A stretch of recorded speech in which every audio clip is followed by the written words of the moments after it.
Hey, this is Will Ferrell, and you're listening to The Rick and Bubba. This has been an elaborate hoax. It's 19 minutes now past the hour. The Rick and Bubba Show. Check upcoming events there, rickandbubba.com. The Champions Shootout, featuring some of the biggest names in tennis, McEnroe, Roddick, Courier, to name a few. And it's coming up in the Birmingham area, February the 13th. Bubba will be there. Check all the information there at rickandbubba.com. And Andy Roddick has been gracious enough to visit with us. 32 career titles, of course. Bubba at one time ranked number one in the world, over $20 million worth of lifetime winnings. Just a very, very successful, big-time tennis player, and he's part of this champion shootout, which is going to be kind of a cool format. Andy, welcome to the program. Hey guys, thanks for having me. Yeah, it's our pleasure. Now, Andy, you're doing something with Fox Sports right now too, right? Aren't you on their morning show or one of their programs? Yeah, I do a show called Fox Sports Live. We do it at night and it runs through the morning, and it's kind of our nightly show, our nightly news show. Well, how is it on this side of the mic now as opposed to the guy being interviewed? How you like that? I feel for you guys a lot more. I'm learning. I spent my whole life doing one thing, and now I'm switching over, and it's a learning curve, but certainly something I'm enjoying. When you see the Grand Slams come on, do you miss it yet, or you're like, wow, I'm glad I didn't have to go to Australia where it's 118 for 3 weeks? Right. You know what? It probably wavers somewhere in the middle. When I stopped, I don't know that I was one of the athletes that was pretending that they wouldn't miss it. Right. I always knew I would, but to get to that point in Australia, there's about 8 weeks of work and lead up to get there, and when I felt like I wasn't ready to put that time in, that was it for me. It's a demanding sport, isn't it, Andy? A lot of people, and, I'm the tennis guy here and these other guys, and we've all played sports at various levels at various times, but I tell you, tennis is a little more rough on you than people realize just watching. Yeah, I think so. I wish it got more due as far as how physically demanding it is. Those guys down in Australia the last couple of weeks, from the weather reports, it looked like they were playing tennis in a hairdryer for 5 hours at a time. That's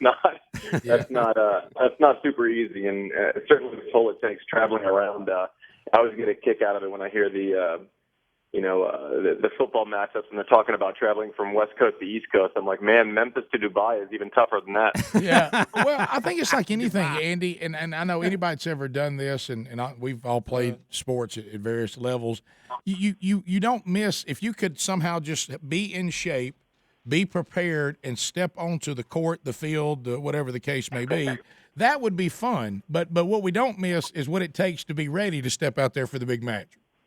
Yeah, sure. I mean, I think if it was like a lot of things, if it was easy, a lot more people would do it. Right.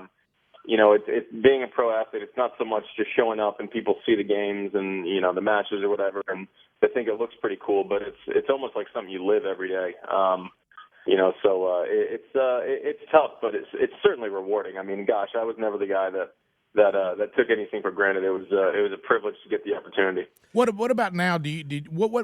How did you know? All right, it's time for me to step down. How did you know? What was the moment for you?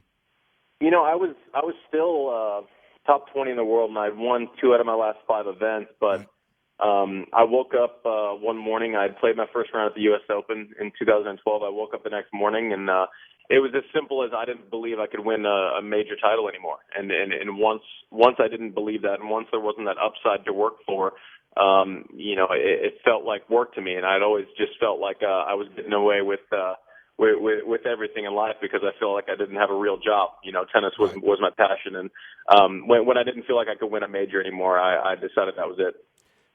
Andy, any sport is tough, but when you hit 30 and they say that you're going over the hill, that's rough, isn't it? Well, you know what? I didn't have that because I retired on my 30th birthday. So right. I just wanted to catch that before it became an issue.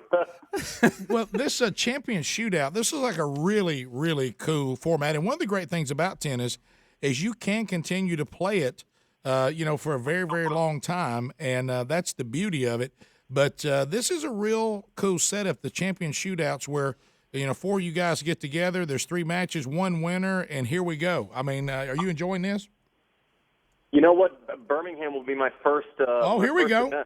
Event. Premier location. Yeah, I haven't. I enjoyed play. We played Davis Cup in Birmingham. Right. What was it, 4 years ago? And I really enjoyed my time there. And this is my first foray into senior tennis at the grand old age of 31 years old. So I'm excited about it. You know, I was a massive tennis fan before I ever became a player, and so to get on the court with Johnny Mack and Jim Courier, who's a great friend of mine, will be a lot of fun. And I'm sure there's going to be a lot of egos going on, and we're all going to want to win. And it'll be a good time. Andy, tell us about this tour a little bit, because even a lot of tennis fans are not as familiar with it as they may be the normal tour. You guys are competing for a championship. What do you win if you end up on top of the rankings at the end of the year? Well, I'm assuming it has something to do with money. It's a pretty cool deal because it's not it's like you said, it's a one-night shootout. It's not on tour and the Grand Slams, it takes 2 weeks to get a winner. I mean, here it's like one night, and you're getting the big names of kind of the history of U.S. tennis with Sampras and Agassi and McEnroe and Courier, and I'm throwing myself into the mix this year, and James Blake is going to play this year. So it's 4 guys in different cities, and it's a shootout every time, and we don't get it twisted. I mean, you're raised from when you're little to try to win something, and so that doesn't go away just because you shut it down on the main tour. No, Andy, what I like about this too, and something unique with tennis that you can't have a lot of times, say, with football, which we all are big fans of, and like in Birmingham, you guys are going to have clinics that afternoon, and I'm going to be there in one of those from 3 to 4 and another one from 4 to 5. Then you're going to have a VIP player party and then a backstage experience where people can meet you guys and get a picture. And then the matches are going to begin, and it's a true semifinal, and then the 2 winners play each other, right? Well, you're making it sound good by, the player party is just an excuse for us to drink before we play. That's probably one of the good things about, we are competitive, we want to win, but, we've kind of had our day, and I think at the end of the day, we want to make sure people have every opportunity to have a good time.